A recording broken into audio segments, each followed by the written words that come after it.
சிறகடிக்க ஆசை சீரியலோட upcoming episode என்னென்னு பார்க்கலாம். விஜயா முத்துக்கிட்டேயும் மீனாக்கிட்டேயும் பேசும்போது, என்ன முத்து, எப்படியாவது வீட்டு பத்திரத்தை திருப்பி வாங்கி தந்துருவேன்னு சொன்னேன். நம்ம வீடு நமக்கு கண்டிப்பாக கிடைக்கும் அப்படின்னு சொன்னேன். ஆனால் சிந்தாமணி நம்ம வீடு கிடைக்கக்கூடாதுன்றதுக்காக இப்படி தேவையில்லாத வேலையை செய்கிறாங்க. ஆனால் நீயும் மீனாவும் எனக்காக உதவி செய்யாமல் என் வீடு எனக்கு திருப்பி கிடைக்கிறதுக்காக எந்த முயற்சியும் செய்யாமல் இருக்கீங்க. இப்போ நம்ம வீட்டுக்கு வந்த மேடம் சொல்கிறதெல்லாம் நீங்கள் கேட்குறீங்கல்ல, அப்போ என்றைக்குமே நம்ம வீடு கிடைக்காதா? எப்படியும் உங்களால் எல்லா பணத்தையும் ஏற்பாடு பண்ணி தர முடியாது. அப்படி இருக்கும்போது நான் இங்கேயே தான் இருக்கணுமா? நான் மீனாவோட வீட்டிலேயே இருக்கணும். என்னுடைய வீடு எனக்கு கிடைக்கக்கூடாதுன்னு தான் மீனா வேணும்னே இப்படி செய்கிறான்னு நினைக்கிறேன் அப்படின்னு விஜயா சொல்லும்போது, இங்கே மீனாவோட வீட்டுக்கு வந்த அந்த மேடம் சொல்கிறாங்க, இல்லை விஜயா, எதுக்காக மீனாவை புரிஞ்சுக்காம பேசுகிறீங்க? மீனா ரொம்ப பொறுப்பான மருமக. அது மட்டும் இல்லாமல் உங்கள் வீடு கிடைக்கணும்னு என்கிட்ட வந்து அவங்க பேசினாங்க. நானும் அவங்கக்கிட்ட உடனே பணத்தை ஏற்பாடு பண்ணுங்கன்னு சொன்னேன். பணத்தை ஏற்பாடு பண்ணுறதுக்காக மீனாவும் முத்துவும் எவ்வளோ கஷ்டப்படுறாங்கன்னு எனக்கே புரியுது. நீங்கள் ஏன் அவங்கள புரிஞ்சுக்க மாட்டேங்கிறீங்க அப்படின்னு சொல்லும்போது, இல்லை மேடம், உண்மையாகவே எனக்கு உதவி செய்யணும்னு நினச்சிருந்தா இப்போ அவங்க பணத்தை ஏற்பாடு பண்ணியிருக்கணும். ஆனால் இவங்க எனக்குன்னு எதுவுமே செய்ய மாட்டாங்கன்னு இப்போ தான் எனக்கு புரிய வருதுன்னு சொல்கிறாங்க. நீங்கள் மீனாவையும் புரிஞ்சிக்கல, முத்துவையும் புரிஞ்சிக்கல, ஆனால் மனோஜுக்கு மட்டும் ரொம்ப சப்போர்ட் பண்ணுறீங்க. அப்படி தானே விஜயான்னு கேட்குறாங்க. உடனே இல்லை மேடம், அப்படிலாம் இல்லைன்னு சொல்லும்போது, நீங்களும் மனோஜும் இங்கே சிந்தாமணி பேச்சை கேட்டு ஃபினான்சர்கிட்ட கடன் வாங்கியிருந்தீங்க. ஆனால் இப்போ தான் உண்மை என்னன்னு உங்களுக்கே தெரிய வந்திருக்கு. உங்களுக்கு பணம் கொடுத்தது ஃபினான்சர் இல்லை, சிந்தாமணின்னு உங்களுக்கு இந்த உண்மையை சொன்னது முத்துவும் மீனாவும் தான். அவங்க தானே இந்த உண்மையை நீங்கள் எதுக்கு வீட்டில் உள்ளவங்ககிட்ட சொல்லாமல் யாருக்கும் தெரியாமல் வீட்டு பத்திரத்தை சிந்தாமணி பேச்சை கேட்டு கொடுத்தீங்க? இப்போ சிந்தாமணி உங்களுக்கு பிரச்சனை செய்கிறாங்க. நீங்கள் சிந்தாமணி கிட்ட தான் கேள்வி கேட்கணும். ஆனால் மீனாவையும் முத்துவையும் புரிஞ்சுக்காம பேசுகிறீங்க. மனோஜ் தான் தன்னுடைய பிஸ்னஸ்க்காக கடன் வாங்கியிருக்காரு. இந்த பணத்தை மனோஜ் தானே திருப்பி கொடுக்கணும். ஆனால் நீங்கள் மனோஜை எந்த கேள்வியும் கேட்காம எதுக்காக மீனா முத்துக்கிட்ட இப்படி தேவையில்லாமல் பேசுகிறீங்க? இதெல்லாம் சரியில்லை விஜயா. இப்போவும் உங்கள் சம்மந்தி வீட்டில் தான் தங்கியிருக்கீங்க. மீனா தான் உங்களுக்கு உதவி செய்கிறாங்க. உங்களுக்கு தங்குறதுக்கு இடம் கொடுத்துருக்காங்க. நீங்கள் மீனா வீட்டில் வசதியாக இருக்கணுன்றதுக்காக எல்லா ஏற்பாடையும் செஞ்சு கொடுத்துருக்காங்க. ஆனால் இன்னும் நீங்கள் மீனாவை புரிஞ்சிக்கவே இல்லை. எதுக்காக விஜயா இப்படிலாம் பேசுகிறீங்க? கண்டிப்பாக மீனாவும் முத்துவும் எல்லா பணத்தையும் ஏற்பாடு பண்ணுவாங்க. உங்கள் வீடு கண்டிப்பாக உங்களுக்கு கிடைக்கும். ஆனால் சிந்தாமணி விஜயாவோட வீடு கிடைக்கக்கூடாதுன்றதுக்காக தான் இப்படி தேவையில்லாமல் பிரச்சனை செய்கிறாங்க. சிந்தாமணி உங்கள் ஃப்ரெண்டு தானே, அவங்கக்கிட்ட பேசி பார்க்கலாமே விஜயா அப்படின்னு சொல்லும்போது, நானும் சிந்தாமணியை பார்க்கறதுக்காக போனேன், பேசி பார்த்தேன். ஆனால் அவங்க என் பேச்சை கேட்க மாட்டேங்கிறாங்க. வேணும்னே திட்டம் போட்டு சிந்தாமணி என்னை ஏமாத்திருக்காங்க. சிந்தாமணி என்னுடைய ஃப்ரெண்டு இல்லை. அதனால் சிந்தாமணிக்கிட்ட இனி என்னால் பேசவே முடியாது. நானும் மனோஜும் அவங்கக்கிட்ட உதவி கேட்டிருக்கவே கூடாது. ஆனாலும் எங்கள் வீடு கண்டிப்பாக எங்களுக்கு கிடைக்கும்னு இத்தனை நாள் நான் யோசனை பண்ணேன். ஆனால் இப்போ எனக்கு கொஞ்சம் கூட நம்பிக்கையே இல்லை அப்படின்னு சொல்லும்போது, மீனா இப்போ சொல்லு, என் பேச்சை கேட்டு என்னுடைய வீடை வாங்கி கொடுக்க முடியுமா முடியாதான்னு சொல்லும்போது, அத்தை, எங்களால் முடிஞ்ச உதவியே செய்கிறோம். இதுக்கு மேலே நான் என்ன செய்ய முடியும்? இங்கே சத்யா வேலை பார்க்குற கம்பெனியோட ஓனர்கிட்டையும் உதவி கேட்டிருக்கேன். எப்படியாவது எங்கள் மேலே உள்ள நம்பிக்கையில் அந்த சார் பணம் கொடுத்தாருன்னா கண்டிப்பாக பணத்தை கொடுத்து வீட்டு பத்திரத்தை திருப்பி வாங்கிடலாம். நம்ம வீடு கிடைக்கும் அத்தை அப்படின்னு சொல்லும்போது, வர வர மீனா என் பேச்சை கேட்குறதே இல்லை. இன்னொரு பக்கம் மீனா மேலே உள்ள கோபத்தில் தான் சிந்தாமணி இப்படிலாம் செய்கிறாங்கன்னு எனக்கு ரொம்ப நல்லா தெரியும். சிந்தாமணி பேச்சை கேட்டுட்டு மீனா தன்னுடைய வேலையை பார்க்காம சிந்தாமணிக்கு இந்த வாய்ப்பு கிடைக்கக்கூடாதுன்னு, இந்த வாய்ப்பு தனக்கு தான் கிடைக்கணும்னு மீனா நினச்சதால தான் இப்போ எனக்கு இவ்வளோ பிரச்சனை வருது. அதனால தான் மீனா தான் எனக்கு உதவி செய்யணும், இந்த பணத்தை ஏற்பாடு பண்ணணும்னு மீனா கிட்ட நான் சொல்லியிருக்கேன். மனோஜ் கடன் வாங்கியிருக்கான், தன்னுடைய பிஸ்னஸ்க்காக தான் என்கிட்ட உதவி கேட்டான். நானும் வந்து சிந்தாமணிகிட்ட பேசி பணத்தை ஏற்பாடு பண்ணேன். ஆனால் இப்போ மனோஜால் இந்த பணத்தை தரவே முடியாதுன்னு சொல்லும்போது என்னால் என்ன செய்ய முடியும் அப்படின்னு கேட்குறாங்க. இப்போ பேசி எந்த பிரயோஜனமும் இல்லை விஜயா. மனோஜ் மேலே ரொம்ப நம்பிக்கை வச்சுருந்தேன். ஆனால் கடன் வாங்கின மனோஜ் அந்த பணத்தை திருப்பி தரணும்னு யோசிக்காம யாருக்கும் உதவி செய்யக்கூடாதுன்னு இருக்கான். ஆனால் நம்ம வீடு திருப்பி கிடைச்சாலும் மனோஜ் மட்டும் நம்ம வீட்டு பக்கமே வரக்கூடாது விஜயான்னு அண்ணாமலை சொல்லும்போது, என்ன நீங்கள் இப்படிலாம் பேசுகிறீங்க? முத்துவும் மீனாவும் முதல்ல நம்ம வீடு கிடைக்கிறதுக்காக உதவி செய்யட்டும், அதுக்கப்புறமா மனோஜை பற்றி நீங்கள் பேசலாம். மனோஜ் என்னுடைய பையன், என் வீட்டுக்கு கண்டிப்பாக மனோஜ் வருவான் அப்படின்னு சொல்லும்போது, உடனே அங்கே வந்த மேடம் சொல்கிறாங்க, விஜயா, நீங்கள் இப்போவும் மனோஜுக்கு சப்போர்ட் பண்ணுறீங்க. பேசாமல் மனோஜ்கிட்ட சொல்லுங்கள், வீட்டு பத்திரத்தை திருப்பி வாங்குறதுக்காக மனோஜ் உதவி செஞ்சா உங்கள் வீடு உங்களுக்கு கிடைக்கும்ல. அப்புறம் எதுக்காக மீனாக்கிட்டேயும் முத்துக்கிட்டேயும் உதவி கேட்குறீங்க? நீங்கள் மனோஜ் மேலே இவ்வளோ நம்பிக்கை வச்சுருக்கீங்க.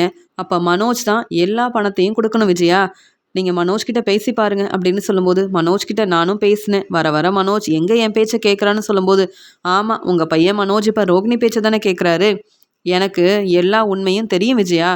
என்ன மனோஜ் உங்ககிட்ட உண்மையை சொல்லாமல் அமைதியாக இருக்காரு. எனக்கு என்னவோ சீக்கிரமாக ரோகிணிக்கு டிவோர்ஸ் கிடைக்கும்னு நம்பிக்கையே இல்லை. ரோகிணியை தான் நான் வந்து ஏற்றுக்கிட்டேன். அதனால் இனி ரோகிணியும் நானும் என் வாழ்க்கையை பார்த்துக்க போகிறோம் அப்படின்னு சீக்கிரமாகவே மனோஜ் உங்ககிட்ட பேச தான் போகிறாரு விஜயா. அப்போ தான் மனோஜை பற்றி ரொம்ப தெளிவாக நீங்கள் புரிஞ்சுக்க போகிறீங்க. உதவி செய்கிற மீனாவை நீங்கள் புரிஞ்சுக்கல, இனியாவது மனோஜை பற்றி புரிஞ்சுக்கோங்கன்னு சொல்லிட்டு மேடம் வந்து அங்கே வந்த மேடம் மீனா கிட்ட சொல்கிறாங்க, கவலைப்படாமல் இருங்க மீனா, சீக்கிரமாகவே பணத்தை ஏற்பாடு பண்ணுங்கள், உங்களுக்கு நான் உதவி செய்கிறேன். விஜயா கிட்ட பேசி எந்த பிரயோஜனமும் இல்லை. இப்போ கூட உங்கள் மாமியார் விஜயா உங்களை புரிஞ்சிக்காமல் மனோஜுக்கு சப்போர்ட் பண்ணுறாங்க. விஜயா இப்படிலாம் பேசுவாங்கன்னு நான் யோசிக்கவே இல்லை. சரி முத்து, நான் கிளம்புறேன் அப்படின்னு அந்த மேடம் கிளம்புறாங்க. உடனே விஜயா அழ ஆரம்பிக்கிறாங்க. அங்கே வந்து சந்திரா வந்து பேசுகிறாங்க, சம்மந்தி ஏன் இவ்வளோ மனசு வேதனைப்படுறீங்க, நாங்கள் எல்லாரும் இருக்கோம், உங்களுக்கு உதவி செய்வோம் அப்படின்னு சொல்லும்போது, என்னது உதவி செய்வீங்களா, எப்படி உதவி செய்வீங்க, நீங்கள் பூக்கடைக்கு ஓனராக இருக்கலாம், உங்களுக்கு என்ன நிறைய வருமானம் வருதா எனக்கு உதவி செய்கிறதுக்கு, உங்கள் வீட்டில் வந்து தங்கியிருக்கிறதே எனக்கு பிடிக்கல, இதில் நீங்கள் வேற உதவி செய்வீங்களா, உங்களால் எதுவுமே செய்ய முடியாது. நான் இவ்வளோ கஷ்டப்படுறத பார்த்து நீங்களும் மீனாவும் சத்யாவும் சந்தோஷப்படுவீங்க. எனக்கு உங்களை பற்றி தெரியாதா, என்னை பற்றி உங்கள் ஃப்ரெண்டுங்க எல்லாருக்கிட்டையும் என்னென்ன பேசியிருக்கீங்க, அப்போவே உங்களை பற்றி புரிஞ்சுக்கிட்டேன். உங்கள் வீட்டில் தங்கவே கூடாது, இந்த வீட்டில் இனி இருக்கவே கூடாதுன்னு தான் என் வீடு கிடைக்கணும்னு நினச்சேன். ஆனால் சிந்தாமணி மறுபடியும் பிரச்சனை செய்வாங்கன்னு நான் யோசிக்கவே இல்லை. என்னுடைய வீடு கிடைக்கணும்னு நினைக்கிறேன். என் வீடு கிடைச்ச உடனே இங்கேருந்து கிளம்பிடுவேன். நீங்கள் எந்த உதவியும் செய்ய வேண்டாம், உங்களால் எந்த உதவியும் செய்ய முடியாது. என்ன மீனா அமைதியாக இருக்க, நீ தான் எப்படியாவது சிந்தாமணிக்கிட்ட பேசணும். என்னுடைய வீட்டு பத்திரத்தை நீங்கள் தான் சிந்தாமணிக்கிட்ட பேசி வாங்கி தரணும். என்னுடைய வீடு எனக்கு கிடைக்கணும் மீனா அப்படின்னு ரொம்ப கோபமாக பேசும்போது மீனா பதில் பேசாமல் அமைதியாக இருக்காங்க. இங்கே விஜயா பேசுகிறதெல்லாம் கேட்டுட்டு இருந்த சந்திரா யோசிக்கிறாங்க, இங்கே சம்மந்தி நம்மளை புரிஞ்சுக்காமல் இப்படிலாம் பேசுகிறாங்க. மீனா கிட்ட கேள்விக்கு மேலே கேள்வி கேட்குறாங்க. மீனா ரொம்ப பாவம், என்ன செய்யன்னு தெரியாமல் ரொம்ப யோசிக்கிறா. நம்ம தெரிஞ்சவங்க எல்லார்கிட்டேயும் உதவி கேட்கலாம், எப்படியாவது சம்மந்தியோட வீடு கிடைக்கிறதுக்காக நம்ம உதவி செய்யணும். இப்போ வரைக்கும் என்னை புரிஞ்சுக்காம இப்படிலாம் பேசுகிறாங்க. மீனா விஜயாவோட மருமக. இங்கே விஜயாவுக்கு அவங்க வீடு கிடைச்சாதான் மீனாவை மருமகளாக ஏற்றுப்பாங்க. அது மட்டும் இல்லாமல் விஜயா என்னை புரிஞ்சுக்கணும், அதுக்காக நான் கண்டிப்பாக அவங்களுக்கு உதவி செய்யணும். என்ன செய்கிறது அப்படின்னு சந்திரா யோசிக்கிறாங்க. அங்கே சந்திரா சாப்பிடாம சத்யா வருவாருன்னு பார்த்துட்டு இருக்கும்போது சத்யா வீட்டுக்கு வராரு. உடனே சந்திரா கேட்குறாங்க, சத்யா என்ன ரொம்ப நேரம் கழிச்சு வர, நீ சீக்கிரமாக வருவேன்னு நினச்சின்னு சொல்லும்போது, நீங்கள் ரெஸ்ட் எடுக்க வேண்டியதானம்மா, என் ஃப்ரெண்டுக்கிட்ட பேசிட்டு வந்தேன், அதான் ரொம்ப நேரம் ஆயிடுச்சு, நீங்கள் இன்னும் சாப்பிடவே இல்லையா அப்படின்னு சொல்லும்போது, ஆமாம் எல்லாரும் ரெஸ்ட் எடுக்கிறாங்க, நீ வருவ, உனக்காக சாப்பாடெல்லாம் எடுத்து வைக்கணும்னு தான் பார்த்துட்டு இருந்தேன்னு சொல்கிறாங்க. அம்மா அக்கா என் ஓனர்கிட்ட பேச சொன்னாங்க, ஆனால் நானும் மீனா அக்காவுக்கு நீங்கள் தான் உதவி செய்யணும்னு பேசினேன். இப்போ வரைக்கும் என் கம்பெனி ஓனர் இதை பற்றி பேசவே இல்லை. ஆனால் அக்காவும் மாமாவும் ரொம்பவே மனசு வேதனைப்படுறாங்க. என்னம்மா செய்கிறது அப்படின்னு சத்யா பேச ஆரம்பிக்கும்போது, ஆமாம் இன்னைக்கு விஜயா மீனாவை புரிஞ்சுக்காம மீனா கிட்ட கேள்விக்கு மேலே கேள்வி கேட்டாங்க. சம்மந்திக்கு எப்படியாவது நம்ம உதவி செய்யணும், ஆனால் என்ன செய்கிறதுன்னு ஒன்றுமே புரியல சத்யா அப்படின்னு சொல்லும்போது, அம்மா மீனாக்கா பெரிய பெரிய டெக்கரேஷன் ஆர்டர் எடுத்து செய்கிறாங்க, பூக்கடையிலையும் நிறைய வேலை பார்க்குறாங்க. ஆனாலும் விஜயாத்து சொல்கிற மாதிரி எல்லா பணத்தையும் மீனாக்காவால் எப்படி ஏற்பாடு பண்ண முடியும், எதுக்காக விஜயாத்தை மீனாக்காவை புரிஞ்சுக்கவே மாட்டேங்கிறாங்கன்னு எனக்கு ஒன்றுமே புரியல அப்படின்னு சத்யா சொல்கிறாரு. நானும் அப்படி தான் யோசிக்கிறேன். இப்போவே மீனாவை புரிஞ்சுக்காம விஜயா வந்து கேள்விக்கு மேலே கேள்வி கேட்குறாங்க. மீனா தான் உதவி செய்யணும்னு யோசிக்கிறாங்க. ஆனால் மீனாவுக்கு நம்மளால் எந்த உதவியும் செய்ய முடியலையே சத்யா அப்படின்னு சொல்லும்போது, அம்மா நாம் என்னம்மா செய்ய முடியும், மனோஜ் தான் கடன் வாங்கியிருக்காரு. விஜயாத்தை மனோஜ்கிட்ட கேள்வி கேட்காம முத்து மாமா கிட்டேயும் மீனா அக்கா கிட்டேயும் கேள்வி கேட்குறாங்க. இதெல்லாம் சரியில்லைம்மா. ஆனாலும் அக்கா உதவி செய்யணும்னு நினச்சாலும் யார்கிட்டையாவது கடன் வாங்கணும். அப்படி இருந்தாலும் அந்த பணத்தை அக்கா தானே திருப்பி தரணும். விஜயாவும் மனோஜும் உதவி செய்வாங்களா என்ன? அக்கா பேசாமல் அமைதியாக இருக்கட்டும், நம்ம வீட்டிலே இருக்கட்டும் அப்படின்னு சொல்லும்போது, இல்லை சம்மந்தியம்மா தேவையில்லாமல் பேசுகிறாங்க, நம்ம அவங்களுக்கு உண்மையாகவே உதவி செய்கிறோன்னு புரிஞ்சிக்க மாட்டேங்கிறாங்க அப்படின்னு சொல்லும்போது, இப்போ என்ன செய்ய போகிறீங்கன்னு கேட்கும்போது, நான் பார்த்துக்கிறேன் அப்படின்னு சந்திரா யோசிக்கிறாங்க. இங்கே சத்யா சாப்பிட்டுட்டு ரெஸ்ட் எடுக்கிறதுக்காக போகிறாங்க. அடுத்த நாள் சீக்கிரமாகவே சாப்பாடெல்லாம் செஞ்சுட்டு, சம்மந்தி எனக்கு நிறைய வேலை இருக்குது நான் கிளம்புறேன் அப்படின்னு இங்கே சந்திரா கிளம்பும்போது, ஆமாம் எனக்கு இங்கே தங்கியிருக்கவே பிடிக்கல, உங்கள் வீட்டில் இருக்க பிடிக்கல. இதில் நீங்கள் எனக்காக சமைச்சு கொடுக்குற சாப்பாடை வேற நான் சாப்பிடணுமா? எனக்கு நீங்கள் எந்த உதவியும் செய்ய வேண்டாம்.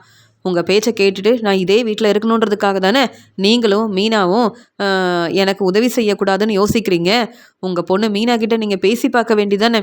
மீனா தன்னுடைய வேலை முக்கியம்னு கிடைச்ச வாய்ப்பை நல்லபடியாக பயன்படுத்தணும், நல்ல பேர் வாங்கணும், எல்லாருக்கும் உதவி செய்யணும்னு நினைக்கிறா. ஆனால் எங்களுக்கு உதவி செய்ய மாட்டேங்கிறா, என் பேச்சை கேட்க மாட்டேங்கிறா. அப்படி இருக்கும்போது மீனாவை நான் எப்படி மருமகளாக ஏற்றுக்க முடியும்?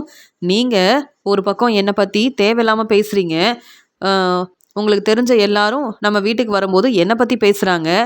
ஆனால் இங்கே மீனா எனக்கு எந்த உதவியும் செய்யாமல் உங்கள் வீட்டிலேயே நான் இருக்கணும், உங்கள் பேச்சை கேட்கணும், உங்கள் வீட்டிலேயே தான் தங்கியிருக்கணும் அப்படின்னு மீனாவும் சம்மந்தி நீங்களும் யோசிக்கிறீங்க அப்படி தானே அப்படின்னு சொல்லும்போது, அப்படிலாம் இல்லை சம்மந்தி, நான் எதுக்காக அப்படிலாம் யோசிக்கணும்? இப்போ வரைக்கும் உங்கள் வீட்டு பக்கம் நான் வந்ததில்லை. மீனாவை பார்க்கணும்னு நினச்சா என் பொண்ணு மீனா என்ன பார்க்கறதுக்காக வருவா. நீங்கள் சொன்னதுனால உங்கள் வீட்டுக்கு நான் வரதும் இல்லை. என்னால் உங்களுக்கு எந்த பிரச்சனையும் இல்லையே. நீங்கள் உதவி கேட்டீங்க, உங்களுக்கு இப்போ வரைக்கும் நான் உதவி செய்கிறேன். ஆனால் நீங்கள் இன்னும் என்னை புரிஞ்சுக்காம கேள்வி கேட்டால் எப்படி? இப்போ கூட சீக்கிரமாகவே நான் கடைக்கு கிளம்புறதுக்கு காரணம், உங்கள் வீடு உங்களுக்கு கிடைக்கிறதுக்காக நானும் பூக்கடையில் நிறைய வேலை பார்க்கணும், நல்லா சம்பாதிக்கணும், உங்களுக்கு உதவி செய்யணும்னு தான். ஆனால் நீங்கள் புரிஞ்சுக்காம பேசினா எப்படி அப்படின்னு கேட்கும்போது, என்னது நீங்க சம்பாதிக்கிற பணத்தை எனக்கு தர போறீங்களா? உதவி செய்ய போறீங்களா? இதெல்லாம் என்னால நம்பவே முடியாது. நீங்க எனக்கு உண்மையாவே உதவி செய்யவே மாட்டீங்க அப்படின்னு ரொம்ப கோவமா விஜயா பேசும்போது, உடனே அங்க வந்து அண்ணாமலை, என்ன விஜயா, சம்மந்தி நிறைய வேலை இருக்குன்னு கிளம்புறாங்க, நீ இப்படிலாம் பேசுற? அவங்க வீட்டில் தங்கியிருக்கோம், அவங்க நம்மளை நல்லா தான் பார்த்துக்கிறாங்க, நீ தான் யாரையும் புரிஞ்சுக்க மாட்டேங்கிற. மனோஜ் தான் தேவையில்லாத வேலையை செஞ்சிருக்கான், மனோஜுக்கு சப்போர்ட் பண்ற. ஆனா சம்மந்தி கிட்ட கேள்வி கேட்குற. சம்மந்தி, இங்க விஜயாவை பத்தி உங்களுக்கு தெரியும், உங்களுக்கு நிறைய வேலை இருக்கு, நீங்க கிளம்புங்க. விஜயா வீட்டில் தானே இருக்கா, சும்மா தானே இருக்கா. அதனால நீங்க வீட்டில் இருக்க வேலையை செய்யலைனாலும் சமைச்சு வைக்கலனாலும் கிச்சனில் இருக்க வேலையை விஜயாவே பொறுப்பாக பார்த்துப்பா. நீங்க கவலைப்படாம நீங்க வந்து பூக்கடைக்கு கிளம்புங்க அப்படின்னு சொல்லும்போது, இல்லை சம்மந்தி, உங்களுக்கு என்ன வேணும்னு சொல்லுங்க அப்படின்னு சொல்லும்போது, எனக்கு எதுவும் வேண்டாம் சம்மந்தி. மீனா செய்கிற உதவியை கொஞ்சம் கூட யோசிக்காம நினச்சி பார்க்காம விஜயா பேசும்போது, விஜயாவுக்காக நீங்கள் எந்த உதவியும் செய்ய வேண்டாம் அப்படின்னு அண்ணாமலை பேசும்போது அமைதியாக அங்கேருந்து கிளம்புறாங்க சந்திரா. தன்னுடைய பூக்கடைக்கு வந்த சந்திரா யோசிக்கிறாங்க, சம்மந்தி நம்மளை புரிஞ்சுக்காம பேசுகிறாங்க, ஆனால் என்ன செய்யறது, எப்படி அவங்களுக்கு உதவி செய்கிறது அப்படின்னு யோசிக்கும்போது அவங்க கொண்டு வந்த பையை பார்க்குறாங்க. அவங்க கொஞ்சம் கொஞ்சமாக சேர்த்து வச்ச நகையை எடுத்து பார்க்குறாங்க. நமக்குன்னு இருக்கிறது இந்த நகை தான். இங்கே சீதாவுக்காக தான் இந்த நகையை நான் சேர்த்து வச்சேன். ஆனால் முத்து தம்பியும் மீனாவும் செஞ்ச உதவியால் சீதாவுக்கு இந்த நகையெல்லாம் நான் கொடுக்கல. ஏன்னா முத்து தம்பியும் மீனாவும் கல்யாணத்தை நல்லபடியாக நடத்தி வச்சாங்க. இந்த நகை அப்படியே தானே இருக்குது. பேசாமல் இந்த நகையை வச்சு பணத்தை ஏற்பாடு பண்ணால் என்ன? அவ்வளோ பணம் கிடைக்கலனாலும் முடிஞ்ச அளவு பணம் நம்ம ஏற்பாடு பண்ண முடியும். அதான் மீனாக்கிட்டேயும் முத்துக்கிட்டேயும் இதை பற்றி நான் சொல்லவே இல்லை. அப்படியே சொன்னாலும் உங்களுக்காக இந்த நகை இருக்கட்டும், எங்களுக்கு நீங்கள் உதவி செய்ய வேண்டான்னு என்கிட்ட முத்துவும் மீனாவும் பேசுவாங்க. அதனால தான் இந்த நகையை, என்னுடைய நகையை நான் எடுத்துகிட்டு வந்திருக்கேன். கொஞ்சம் கொஞ்சமாக சீதாவுக்காக சேர்த்து வச்ச நகை. இப்போ சீதாவும் இந்த நகையை வேண்டான்னு சொன்னதால் எனக்காக தான் இந்த நகையை வச்சுருந்தேன். ஆனால் இப்போ நம்ம சம்மதிக்காக உதவி செய்கிறதுக்கு வேறு வழியே இல்லை. அதனால் இந்த நகையை வச்சு எப்படியாவது விஜயாவுக்கு உதவி செய்யணும் அப்படின்னு யோசிக்கும்போது மீனா ஃபோன் பண்ணுறாங்க. என்னம்மா, கடைக்கு சீக்கிரமாக கிளம்பிட்டீங்களா? கடையில் நிறைய வேலை இருக்கா? நான் வேணும்னா உங்களுக்கு உதவி செய்கிறதுக்காக வரேம்மா அப்படின்னு சொல்கிறாங்க மீனா. இல்லை மீனா, இருக்கிற வேலையெல்லாம் நானே பார்த்துக்கிறேன். நீயும் தான் பூக்கடைக்கு ஓனராக இருக்க, டெக்கரேஷன் ஆர்டர் எடுத்து செய்கிற, உனக்கே நிறைய வேலை இருக்கும். இதில் விஜயா வேற எப்படியாவது பணத்தை ஏற்பாடு பண்ணணும்னு சொன்னதால் சரியாக சாப்பிடாம நிறைய வேலை செய்கிற. நீ தான் சரியாக ரெஸ்ட் எடுக்கிறது இல்லை. ஆனால் எனக்கு அப்படி இல்லை. என் வேலையை நான் பார்த்துக்கிறேன் மீனா, நீ சீக்கிரமாக வீட்டுக்கு வந்துரு அப்படின்னு சொல்லிட்டு ஃபோனை வைக்கிறாங்க சந்திரா. இங்கே சந்திரா யோசிக்கிறாங்க, என் பையன் சத்யா என்னை நல்லா பார்த்துப்பான். அதனால் இந்த நகையை பற்றி யோசிக்காம சம்மந்திக்கு அவங்க வீடு கிடைக்கணுன்றதுக்காக நான் இந்த நகையை வச்சு பணத்தை ஏற்பாடு பண்ணணும். விஜயா கிட்ட இந்த பணத்தை கொடுத்தா சந்தோஷப்படுவாங்க. எப்படியாவது அவங்க வீடு கிடைக்கிறதுக்கு என்னால் முடிஞ்ச உதவியை நான் செஞ்சால் போதும் அப்படின்னு யோசிக்கிறாங்க. அதே மாதிரி சத்யா கிட்டேயும் மீனா கிட்டேயும் இந்த உண்மையை சொல்ல வேண்டாம்னு நினச்ச சந்திரா அவங்கக்கிட்ட இருந்த நகையை வச்சு பணத்தை ஏற்பாடு பண்ணுறாங்க. இந்த பணம் வீடு மறுபடியும் திருப்பி வாங்குறதுக்காக போதாது. ஆனால் இதுக்கு மேலே என்ன செய்கிறது அப்படின்னு அந்த பணம் கிடைச்ச உடனே சந்திரா யோசிக்கிறாங்க. சந்திரா அவங்கக்கிட்ட வந்து இருக்கிற வேலையெல்லாம் செஞ்சுட்டு அவங்களுக்கு தெரிஞ்ச எல்லார்கிட்டேயும் உதவி கேட்குறாங்க. சந்திரா கடன் வாங்குறாங்க. அதனால சந்திராவுக்கு கொஞ்சம் பணம் கிடைக்குது. இத பார்த்து சந்திரா சந்தோஷப்படுறாங்க. சம்மந்தி மீனா கிட்ட கேள்வி கேட்குறாங்க. பாவம் மீனா எவ்வளோ வேலை செய்ய முடியும்? எப்படி இவ்வளோ பணத்தையும் ஏற்பாடு பண்ண முடியும்? அதனால தான் இப்படி நான் எனக்கு தெரிஞ்ச எல்லார்கிட்டயும் வந்து உதவி கேட்டதுனால பணம் கிடைச்சிருக்கு. என் நகையவும் வச்சு பணத்தை ஏற்பாடு பண்ணியிருக்கேன் அப்படின்னு சந்திரா ரொம்பவே சந்தோஷப்படுறாங்க. சம்மந்தி உங்களால் உதவி செய்யவே முடியாது. ஆனால் உங்கள் வீட்டில் வந்து நான் தங்கியிருக்கிறதுனால என்னை புரிஞ்சுக்காம பேசுகிறீங்கன்னு சந்திரா தேவையில்லாமல் கேள்வி கேட்டாங்க. நான் செய்கிற உதவியை பார்த்து அவங்க என்னை பற்றி புரிஞ்சுக்கிட்டோம் அப்படின்னு சந்திரா வந்து யோசிக்கிறாங்க. எனக்காக இதெல்லாம் செய்யலை, மீனாவோட வாழ்க்கைக்காக தான் இதெல்லாம் நான் செய்கிறேன். இனியாவது விஜயா மீனாவை புரிஞ்சுக்கிட்டு மீனாவை மருமகளாக ஏற்றுக்கணும். மீனாவுக்காக நான் எதுவுமே செய்யலை அப்படின்னு சம்மந்தி விஜயா வந்து எப்பயுமே பேசுவாங்க. இனியாவது எங்களை புரிஞ்சுக்கிட்டோம் விஜயா அப்படின்னு யோசனை பண்ண இங்கே சந்திரா வந்து இப்படி எல்லா ஏற்பாடையும் செய்கிறாங்க. இங்கே வீட்டுக்கு வந்த சந்திரா பணத்தையும் எடுத்துகிட்டு வராங்க. மீனாவும் முத்துவும் வந்த உடனே சந்திரா கேட்குறாங்க, என்ன முத்து தம்பி பணத்தை ஏற்பாடு பண்ணீங்களா? இப்போ நீங்கள் என்ன செய்ய போகிறீங்க அப்படின்னு கேட்கும்போது, அத்தை தெரிஞ்ச எல்லார்கிட்டேயும் உதவி கேட்டேன். ஆனால் எங்களுக்கு அவ்வளோ பணம் கிடைக்கல. நாங்கள் கொஞ்சம் பணம் சேர்த்து வச்சுருக்கோம். ஸ்வேதா கிட்டேயும் பணம் வாங்கியிருக்கோம். மீதி பணத்தை எப்படி ஏற்பாடு பண்ண போகிறேன்னு தெரியல அத்தை அப்படின்னு சொல்லும்போது, அப்படியா, நீங்கள் கவலைப்படாமல் இருங்க, இனி எல்லாமே நல்லபடியாக நடக்கும் அப்படின்னு சொல்கிறாங்க. என்னம்மா சொல்கிறீங்க? நாங்கள் கஷ்டப்பட்டு சேர்த்து வச்ச பணத்தையும் நாங்கள் வந்து சிந்தாமணிக்கிட்ட கொடுக்கலான்னு நினச்சோம். இங்கே ஸ்வேதாவும் உதவி செய்கிறதா சொல்லி பணம் கொடுத்தாங்க. ஆனால் மீதி பணத்தை ஏற்பாடு பண்ண முடியல. எங்கள் வீடு மட்டும் கிடைக்கல, அப்புறம் விஜயாத்தை எவ்வளோ பிரச்சனை செய்வாங்கன்னு எனக்கு தானே தெரியும். நான் பொறுப்பான மருமகளாக அந்த வீட்டில் இருக்க வேலையெல்லாம் சரியாக செஞ்சுருக்கேன். அப்போவே விஜயாத்தை என்னை புரிஞ்சிக்கல, இனியா என்னை புரிஞ்சுக்க போகிறாங்க அப்படின்னு மீனா பேசும்போது, சம்மந்தி கண்டிப்பாக புரிஞ்சுப்பாங்க, நீ கவலைப்படாமல் இருன்னு சொல்லும்போது, இங்கே சிந்தாமணி வந்து விஜயாவுக்கு ஃபோன் பண்ணுறாங்க. என்ன விஜயா எப்படி இருக்கீங்கன்னு கேட்கும்போது, அது எப்படி நான் சந்தோஷமாக இருக்க முடியும்? நீங்கள் தான் திட்டம் போட்டு என்னை ஏமாற்றி என்னுடைய வீடு உங்களுக்கு கிடைக்கணுன்றதுக்காக நீங்கள் தான் தேவையில்லாத வேலையை செஞ்சுருக்கிறீங்களே சிந்தாமணி. அப்புறம் எப்படி நான் நிம்மதியாக சந்தோஷமாக இருக்க முடியும்? நீங்கள் என்னுடைய ஃப்ரெண்டு அப்படின்னு உங்கள் மேலே அவ்வளோ நம்பிக்கை வச்சுருந்தேன். இப்போவும் உங்களை நான் நம்புகிறேன். பேசாமல் என்னுடைய வீட்டு பத்திரத்தை திருப்பி கொடுத்துருங்க. நாங்கள் தர வேண்டிய பணத்தை எப்படியாவது திருப்பி தந்துடுவோம். நான் என்னுடைய வீடு இல்லாமல் இங்கே மீனா வீட்டில் தங்கியிருக்கேன். ரொம்ப கஷ்டப்படுறேன். என்னதான் முத்துவும் மீனாவும் நல்லா பார்த்துக்கிட்டாலும் என் வீட்டில் இருந்தால் தான் எனக்கு கிடைக்க வேண்டிய மதிப்பு மரியாதை கிடைக்கும் சிந்தாமணி. நீங்கள் என்னுடைய ஃப்ரெண்டுன்னு உங்கள் மேலே அவ்வளோ நம்பிக்கை வச்சுருந்தேன். நீங்கள் இப்படி என்னை ஏமாற்றுவீங்கன்னு நான் யோசிக்கவே இல்லை. பேசாமல் எங்கள் வீடு எங்களுக்கு கிடைக்கிறதுக்காக நீங்கள் தான் உதவி செய்யணும் அப்படின்னு சொல்லும்போது, இப்போ உங்களுக்கு உதவி செய்கிறதுக்காக நான் ஃபோன் பண்ணலை விஜயா. நாளைக்கு மட்டும் நீங்கள் பணத்தை எடுத்துகிட்டு வரலனா உங்கள் வீடு உங்களுக்கு கிடைக்காது. என்றைக்குமே உங்கள் வீட்டு பக்கம் நீங்கள் வர முடியாது. என்னுடைய வீடுன்னு நீங்கள் சொல்லவே முடியாது விஜயா. அப்புறம் உங்கள் வீட்டுக்கு நான் தான் ஓனராக இருப்பேன். நீங்கள் தர வேண்டிய பணத்தை தரலனா உங்கள் வீடு உங்களுக்கு என்றைக்கும் கிடைக்காதுன்னு சொல்கிறதுக்காக தான் நான் வந்து ஃபோன் பண்ணியிருக்கேன் அப்படின்னு சொல்லும்போது, என்ன சிந்தாமணி இப்படிலாம் பேசுகிறீங்கன்னு கேட்குறாங்க. ஆமாம் விஜயா, நீங்களும் மீனாவும் தேவையில்லாமல் பேசி பிரச்சனை செய்கிறீங்க. என் வீட்டுக்கு வந்த நீங்கள் என்னெல்லாம் பேசுனீங்க? என் பொண்ணு ரேகா எப்பயுமே என் பேச்சை தான் கேட்பா. பெரிய பணக்கார வீட்டு பையனாக பார்த்து என் பொண்ணு ரேகாவுக்கு கல்யாணம் பண்ணி வைப்பேன். ஆனால் நீங்கள் நினைக்கிற மாதிரி உங்கள் வீடு உங்களுக்கு கிடைக்கவே கிடைக்காது அப்படின்னு சொல்லும்போது, என்னது நாளைக்கே பணத்தை ஏற்பாடு பண்ணணுமா அப்படின்னு சொல்லும்போது, இத்தனை நாள் போனால் போதுன்னு நீங்கள் பணத்தை தருவீங்கன்னு நினச்சேன். ஆனால் ஒரு பக்கம் மீனா தேவையில்லாமல் வந்து பேசுகிறா, இன்னொரு பக்கம் நீங்களும் பார்வதியும் என் வீட்டில் வந்து என்னென்ன பேசுகிறீங்க. உங்களுக்காக இனி உதவி செய்யவே முடியாது, என்னால் பொறுமையாக இருக்கவும் முடியாது. நீங்கள் தர வேண்டிய பணத்தை கொடுத்தா மட்டும்தான் உங்கள் வீடு உங்களுக்கு கிடைக்கும். ஆனால் மீனாவும் முத்தவும் உதவி செய்கிறேன்னு சொல்கிறாங்க. அவ்வளோ பணத்தை எப்படி ஏற்பாடு பண்ணுவாங்க? அதனால் உங்கள் வீடு உங்களுக்கு கிடைக்க போகிறதே இல்லை விஜயா. எனக்கு ரொம்ப சந்தோஷமாக தான் இருக்குது. நீங்களும் மீனாவும் பேசின பேச்சுக்கு சரியான பதில் கொடுக்கறதுக்காக தான் விஜயா எல்லா ஏற்பாடையும் சரியாக செஞ்சுருக்கேன். அதனால் நீங்கள் என்ன நினச்சாலும் உங்கள் வீடு உங்களுக்கு கிடைக்க போகிறதே இல்லை. அப்படியே பணத்தை ஏற்பாடு பண்ணிட்டீங்கன்னா உங்கள் வீடு உங்களுக்கு கிடைக்கும்.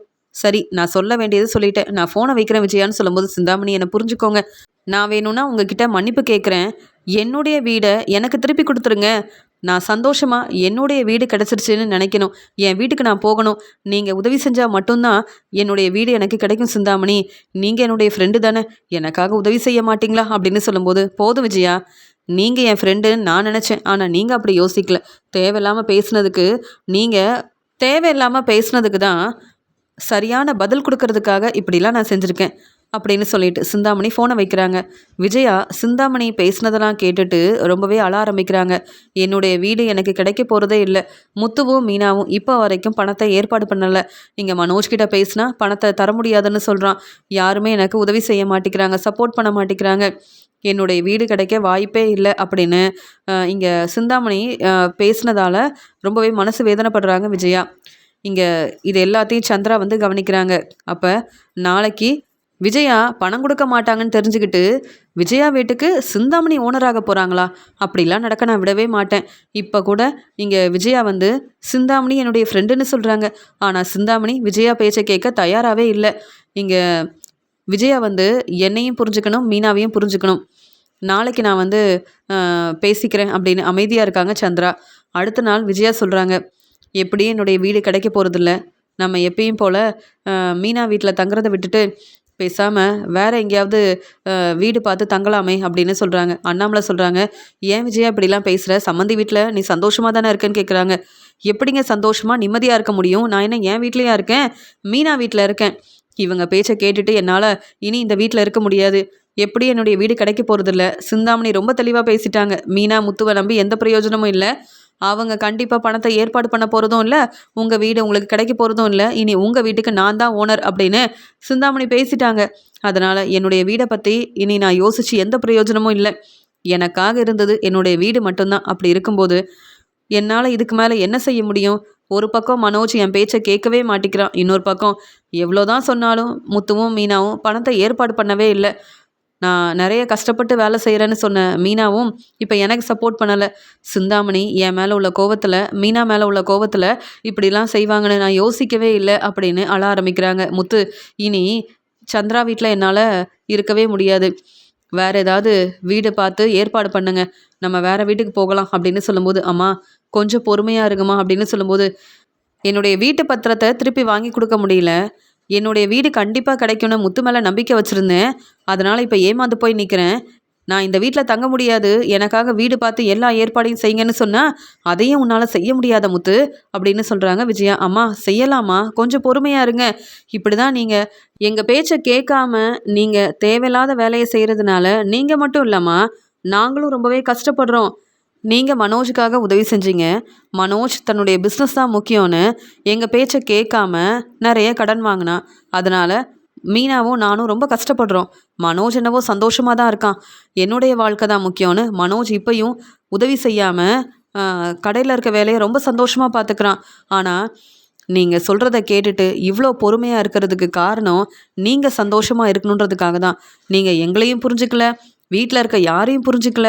இப்போவும் உடனே வீடெல்லாம் பார்க்கணும், எல்லா ஏற்பாடையும் செய்யணும்னு ஏம்மா இப்படிலாம் பேசுகிறீங்க, கொஞ்சம் பொறுமையாக இருங்க அப்படின்னு சொல்லும்போது அங்கே சந்திரா வராங்க. முத்து மாப்பிள்ள, நீங்கள் ஏன் இப்படிலாம் பேசுகிறீங்க? கொஞ்சம் பொறுமையாக இருங்க. நீங்கள் எங்கேயும் போக வேண்டாம், எல்லாரும் கண்டிப்பாக உங்கள் வீட்டுக்கு போகலாம் அப்படின்னு சொல்லும்போது, அது எப்படி அத்த முடியும்? இன்றைக்கி சிந்தாமணி பணத்தை கொண்டு வந்து கொடுக்க சொன்னாங்க. என்னால் அவ்வளோ பணத்தை ஏற்பாடு பண்ண முடியலன்னு சொல்லும்போது, பரவாயில்ல, என்னால் உங்களுக்கு உதவி செய்ய முடியும்னு சொல்லும்போது, என்னது உங்களால் உதவி செய்ய முடியுமா? உங்களுக்கு என்ன வேணும்னு கேட்டு சமைச்சு கொடுப்பீங்க. நீங்கள் என்றைக்கும் எங்களுக்கு உதவி செய்யவே மாட்டீங்க. வேறு என்ன தான் செய்யணும்னு நினைக்கிறீங்க அப்படின்னு கேட்கும்போது, பொறுமையாக இருங்க சம்மந்தி அப்படின்னு அங்கே கிச்சனுக்கு வந்த சந்திரா அவங்கக்கிட்ட இந்த நகையை வச்சு ஏற்பாடு பண்ண பணத்தையும் தெரிஞ்சவங்க கிட்ட உதவி கேட்டு அவங்களுக்கு கிடைச்ச பணத்தையும் எடுத்துகிட்டு வந்து முத்துக்கிட்ட கொடுக்குறாங்க. இந்தாங்க முத்து தம்பி, என்னால் முடிஞ்ச அளவு பணத்தை ஏற்பாடு பண்ணியிருக்கேன். நீங்களும் பணத்தை சேர்த்து வச்சுருக்கீங்க. இந்த பணத்தை கொண்டு போய் கொடுங்க. கண்டிப்பாக சிந்தாமணி வேறு வழி இல்லாமல் வீட்டு பத்திரத்தை திருப்பி தருவாங்க அப்படின்னு சொல்லும்போது, அத்தை உங்களுக்கு எப்படி இவ்வளோ பணம் கிடச்சிதுன்னு கேட்கும்போது, அதெல்லாம் அப்புறமா பேசிக்கலாம். விஜயா சம்மந்தி ரொம்பவே மனசு வேதனைப்படுறாங்க. முதல்ல நீங்கள் செய்ய வேண்டிய வேலையை சரியாக செய்யுங்க. நம்ம வீடு கிடைக்கணும். விஜயா வந்து இங்கே தங்கவே கூடாது, இங்கே இருக்கக்கூடாதுன்னு நினைக்கிறாங்க. அவங்களுக்கு என்னால் முடிஞ்ச உதவியை செய்யணும்னு நினைக்கிறேன். அதனால் நீங்கள் முதல்ல சிந்தாமணியை பார்த்து வீட்டு பத்திரத்தை வாங்கிட்டு வாங்கன்னு சொல்லும்போது, என்ன சந்திராவால் உதவி செய்ய முடியாதுன்னு பேசினேன், இவ்வளோ பணத்தை கொண்டு வந்து கொடுக்குறாங்க. உண்மையாகவே இந்த பணம் எனக்கு உதவி செய்கிறதுக்காக தான் கொடுக்குறாங்களா? எப்படி இவங்களுக்கு இவ்வளோ பணம் கிடச்சிருக்கும்? எப்படி கிடைச்சா நமக்கு என்ன?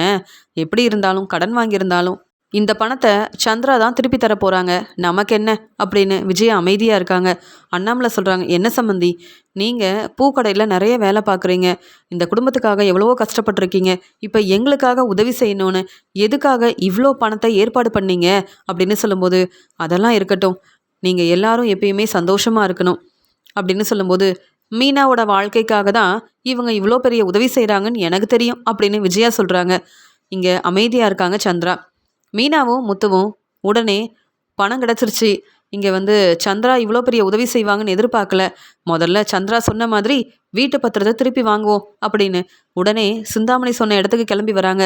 சிந்தாமணி மீனா முத்துவை பார்த்த உடனே, என்ன முத்து, மன்னிப்பு கேட்கலான்னு வந்திருக்கிறியா, நீங்கள் பேசுனா நான் மனசு மாறிடுவேன் அப்படின்னு பேசுறதுக்காக தானே வந்திருப்பீங்கன்னு சொல்லும்போது, இல்லை, உங்கள் பணத்தை திருப்பி தரதுக்காக வந்திருக்கோன்னு கொண்டு வந்த பணத்தை கொடுக்கும்போது, எப்படி இவங்களுக்கு இவ்வளோ பணம் கிடச்சிது, எப்படி பணத்தை ஏற்பாடு பண்ணாங்க, நான் மீனா கிட்ட கேட்டப்ப என்கிட்ட அவ்வளோ பணம் இல்லைன்னு சொன்னாங்களே, என்ன செய்கிறதுன்னு யோசிக்கும்போது, எங்கள் வீட்டு பத்திரத்தை கொடுக்குறீங்களா இல்லையா அப்படின்னு சொல்லும்போது, மீனா ஏற்கனவே உதவி கேட்டதால் அங்கே போலீஸ் வந்த உடனே, என்ன சிந்தாமணி, அதான் முத்துவும் மீனாவும் பணம் கொடுத்துட்டாங்கல்ல, அவங்க வீட்டு பத்திரத்தை கொடுங்க அப்படின்னு சொல்லும்போது, சார் கொடுத்துட்றேன் சார் அப்படின்னு வேற வழி இல்லாமல், மீனா முத்து மட்டும் வந்திருந்தா பரவாயில்ல, போலீஸை வேற வர வச்சுருக்காங்க, அதனால் என்ன செய்யன்னு தெரியலன்னு வீட்டு பத்திரத்தை திருப்பி கொடுக்குறாங்க சிந்தாமணி.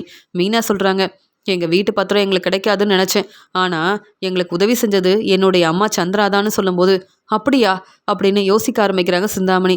முத்துவும் மீனாவும் ரொம்ப சந்தோஷமாக சந்திரா வீட்டுக்கு கிளம்பி வராங்க.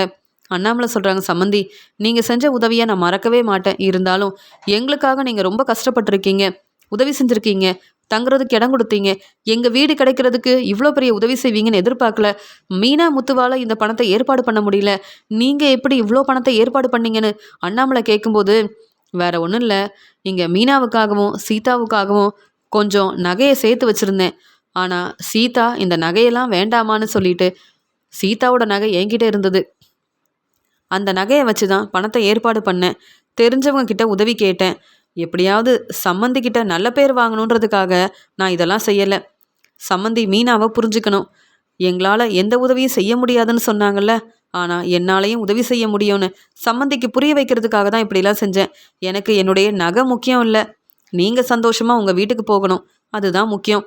என்ன முத்து தம்பி, வீட்டு பத்திரம் திருப்பி கிடச்சிருச்சா அப்படின்னு கேட்கும்போது, அத்தை, நீங்கள் செஞ்ச உதவியை நான் மறக்கவே மாட்டேன். சிந்தாமணி பதில் பேசாமல் வீட்டு பத்திரத்தை திருப்பி கொடுத்துட்டாங்க, நம்ம வீடு நமக்கு கிடச்சிருச்சு அப்படின்னு இங்கே முத்து சந்தோஷமாக சொல்லும்போது, அப்படியா, அந்த வீட்டு பத்திரத்தை என்கிட்ட கொடுங்க அப்படின்னு வீட்டு பத்திரத்தை வாங்கின விஜயா சந்தோஷப்படுறாங்க.